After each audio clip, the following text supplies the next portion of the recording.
السلام علیکم ورحمۃ اللہ وبرکاتہ۔ مولانا ابراہیم دیولا صاحب کی آواز میں بہت ہی پیاری کارگزاری، عجیب بیان اور رلا دینے والا قصہ، جزاک اللہ۔ کہ آپ حضرات کو اللہ تعالیٰ کا شکر کرنا چاہیے۔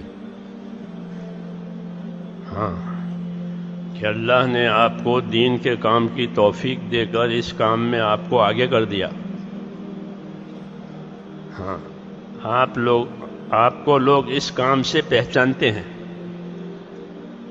ہاں، آپ کو اللہ نے آگے بنایا، اس کو کام میں لگایا، کام کے تقاضے اوڑھنے کی توفیق دی۔ یہ بڑی نعمت ہے کہ آپ کو دین کے کام میں اللہ نے لگایا ہے۔ ہر آدمی یہ سوچے، یہ رسمی بات نہیں، رواجی بات نہیں کہہ رہا ہوں۔ موسیٰ علیہ السلام کو اللہ نے نبوت دی، ان سے اللہ نے بات چیت کی تو فرمایا موسیٰ اس کا شکر کرنا۔ ٹھیک ہے، انی اصطفیتک علی الناس برسالاتی وبکلامی فخذ ما آتیتک وکن من الشاکرین۔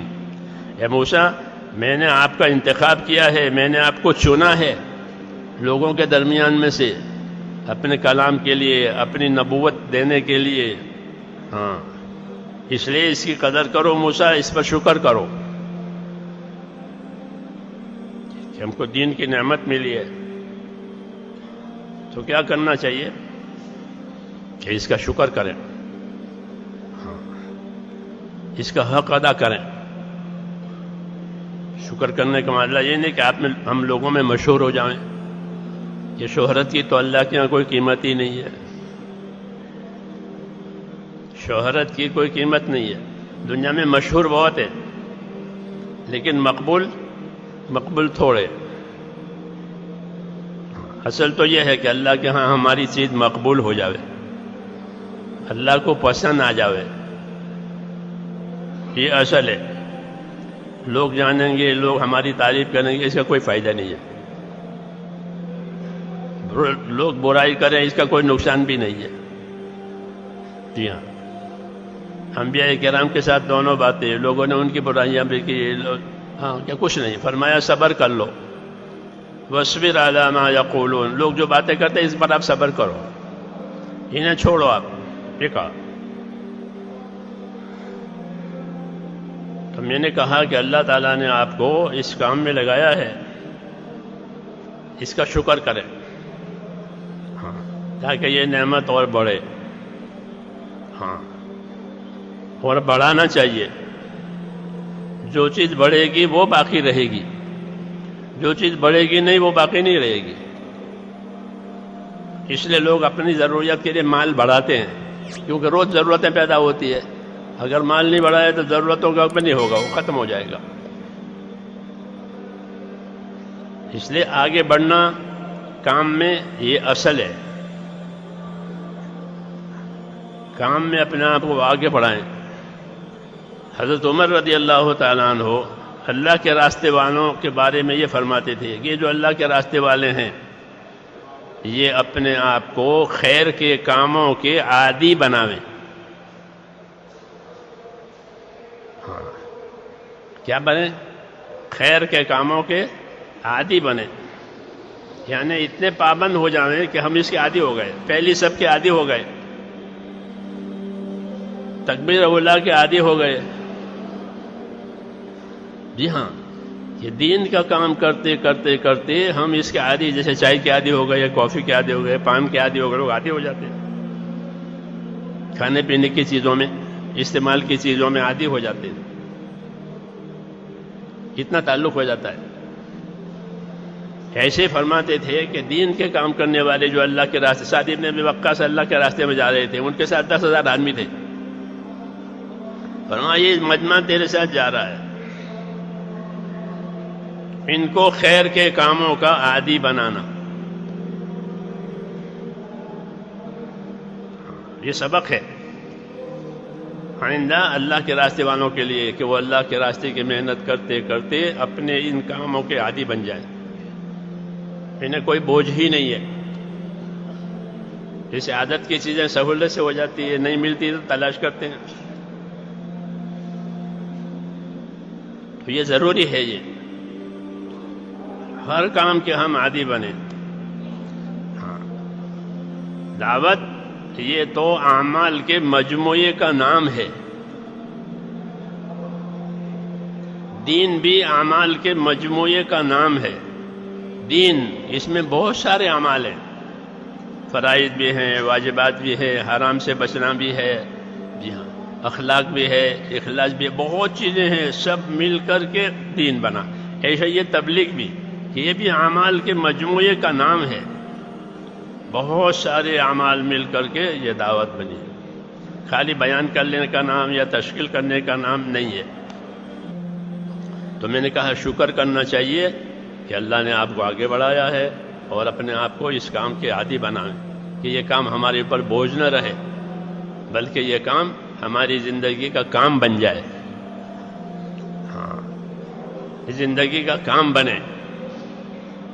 اگر یہ کام نہ ہوا تو اندر کمی محسوس ہو دل میں، جیسے پیاسے کو پانی نہیں ملا، بھوکے کو کھانا نہیں ملا، ایسا اسے تعلق پیدا کرے،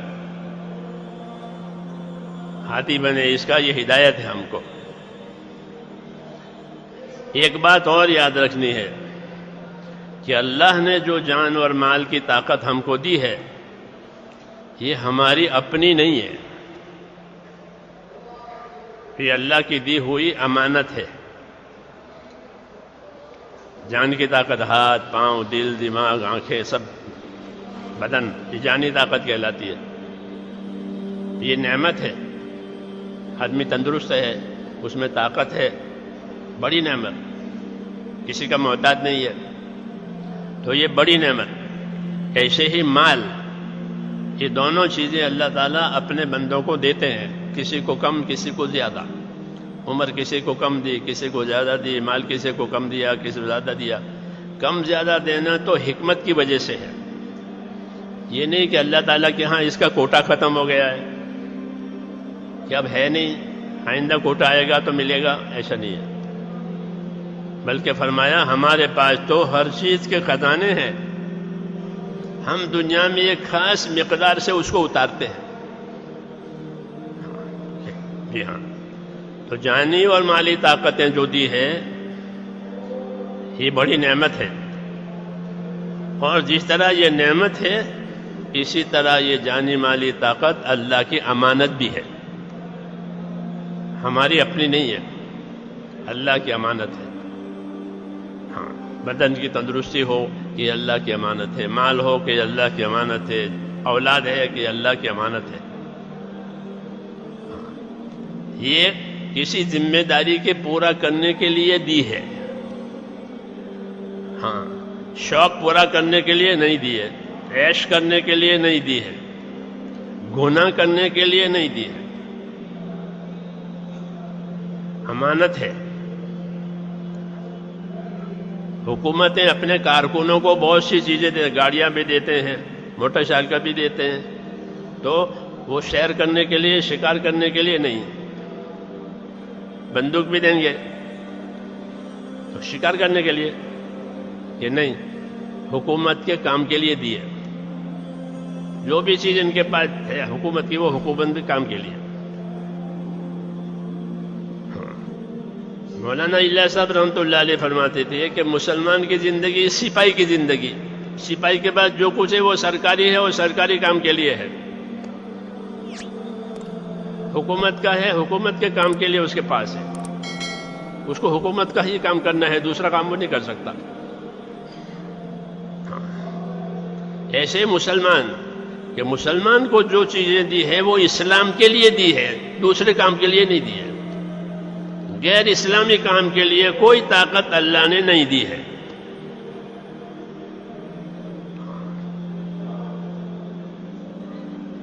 تو یہ ہمارا مزاج بنے کہ ہم ایک اللہ کی امانت، جان اور مال، یہ بھی امانت، اور اس سے بڑی امانت اللہ کا دین، کہ دین اللہ کی امانت ہے ہمارے پاس. اس کی حفاظت کرنی ہے، اپنے آپ کو اس کا پابند کرنا ہے یقین کے ساتھ. اس لیے کہ جب کام ختم ہو جائے گا تو اس کا حساب آئے گا، اور فرشتہ قبر میں پوچھے گا کہ ماں دینوں کا، آپ کا دین کیا ہے بتائیے. کس دین پر رہے، کس دین پر مرے، اپنا دین بتاؤ، یہ امانت ہے۔ تو دین بھی امانت ہے، مال جان بھی امانت ہے، اور اولاد بھی امانت ہے۔ یہ کتابوں میں لکھا ہے، امام غزالی رحمۃ اللہ علیہ فرماتے تھے کہ ہر آدمی کی اولاد اس کے پاس اللہ کی امانت ہے۔ اپنی اولاد کو کہاں لگا رہا ہے؟ یہ عبادت کے لیے پیدا ہوئی ہے۔ اولاد کس لیے پیدا ہوئی؟ ہم بھی عبادت کے لیے پیدا ہوئے، ہماری اولاد بھی عبادت کے لیے پیدا ہوئی ہے۔ پیدا ہوتے ہی ان کے کان میں اذان اور اقامت کہی جاتی ہے، کیوں کہ وہ تو اسی کام کے لیے آئی، کہ اس کے کانوں میں کہ اذان اور اقامت کا ہو۔ سنت ہے ہماری اسلام میں کہ اپنے اولاد پیدا ہو تو اس کے کانوں میں اذان اور اقامت کا ہو، اس کا اچھا نام رکھو، اس کا عقیقہ کرو، جی ہاں، اس کی دینی تعلیم تربیت کرو۔ پیدا ہوتے ہی شروع ہو جائے گا۔ پیدا کرنے والا تو اللہ، اور کوئی پیدا کرنے والا نہیں۔ لا الہ الا اللہ۔ زندہ آوے، مردہ آوے، بولتا آوے، گونگا آوے، اندھا، یہ قدرت، اس میں کسی کو دخل نہیں۔ لا الہ الا اللہ، لا الہ الا اللہ محمد رسول اللہ کے ساتھ نماز پڑھے تو اللہ کا حکم محمد صلی اللہ علیہ وسلم کے طریقے کے مطابق، روزہ رکھے، حج کرے، لا الہ الا اللہ محمد رسول اللہ، اللہ کا حکم محمد صلی اللہ علیہ وسلم کا طریقہ۔ رکوع میں جاوے تو، سجدے میں جاوے تو، حج میں جاوے تو، دکان میں جاوے تو، کھیتی میں جاوے تو، مزدوری میں جاوے تو، لا الہ الا اللہ محمد رسول اللہ۔ اس لیے اس کو سیکھے کہ زندگی کا ہر کام اللہ کے حکم کے مطابق، نبی صلی اللہ علیہ وسلم کے طریقے کے مطابق آوے۔ مسلمان دنیا دار نہیں ہوتا، یاد رکھو، مسلمان دنیا دار نہیں ہوتا۔ کہ ہم تو دنیا دار ہیں، ہم نہیں نہیں نہیں، هو سماکم المسلمین، اللہ نے تمہارا نام مسلم رکھا ہے۔ تم دنیا دار کیسے ہو گئے؟ کہتے ہیں لوگ کہ ہم تو دنیا دار ہیں، وہ بیچارے اپنے آپ کو پہچانتے ہی نہیں کہ ہماری کیا شان ہے، کہ اللہ نے تمہارا نام مسلم رکھا ہے، یعنی حکم کو ماننے والا، حکم کو پورا کرنے والا۔ یہ اس کی شان ہے، یہ میرا بندہ ہے، حکم پورا کرنے والا، حکم لے کر کے چلنے والا، حکم لے کر زندگی گزارنے والا۔ ہاں، اس کا یہ مقام ہے، اس کا یہ مرتبہ ہے، اللہ نے اس کا نام رکھا ہے مسلم، اطاعت کرنے والا، بات ماننے والا، بات ٹالنے والا نہیں، بات ماننے والا۔ تو یہ ہماری شان ہے، مسلم، سر سے لے کر کے پاؤں تک مسلم۔ یہ پولیس کو دیکھتے ہیں نا آپ، سر سے لے کر پاؤں تک پولیس، کتنا ہی بڑا مجمع ہو، شادی کا ہو، جنازے کا ہو، تبلیغ کا ہو، پولیس کا آدمی اگر کھڑا ہے، چھوٹے بچے سے پوچھو کہ یہ کون ہے، بچہ کیا کہے گا؟ پولیس۔ ہاں، کہ یہ پولیس ہے، وہ سر سے پاؤں تک پولیس ہے۔ یہ مسلم کے سر سے پاؤں تک مسلم، کیوں کہ اپنے مقام کی حفاظت کے لیے اور اپنے مرتبے کی حفاظت کے لیے اس کو ایسا بننا پڑے گا۔ بتا دے گا اس وقت وہ ڈیوٹی پر ہے، ہاں، جب وہ ڈیوٹی پر ہوتا ہے تو پوری حکومت کی طاقت اس کے ساتھ ہوتی ہے۔ ہاں، یہ ڈیوٹی پر ہے، ڈیوٹی پر نہیں ہے اور اس کو کوئی مارے کوئی بات نہیں، اور ڈیوٹی پر ہے تو کہ پھر وہ حکومت کا ہے، ہاں، اس کی حکومت مدد کرے گی۔ ایسے ہم اپنی ڈیوٹی پر ہوں گے کہ اللہ ہماری مدد کرے گا، اور ہم ڈیوٹی پر نہیں ہیں، ہماری مدد نہیں ہے۔ مقام کا تو یہی مطلب ہے، مرتبے کا تو یہی مطلب ہے۔ جس طرح ہم نے مولانا ابراہیم ڈھیولا صاحب کی کارگزاری کو سنا تو میرے بھائیوں بہنوں، اسی میں ہماری آخرت کی کامیابی ہے۔ یہ دنیا صرف دکھاوا ہے، اور اللہ نے اور اللہ کے رسول نے ہمیں سب کچھ دکھایا ہے، اور ہمارے صحابہ کرام رضی اللہ تعالیٰ عنہ نے بتایا ہے کہ کامیابی صرف دین میں ہے۔ تو ہم کیوں نہیں سمجھتے اس بات کو؟ کیوں دنیا کے پیچھے پڑے ہوئے ہیں؟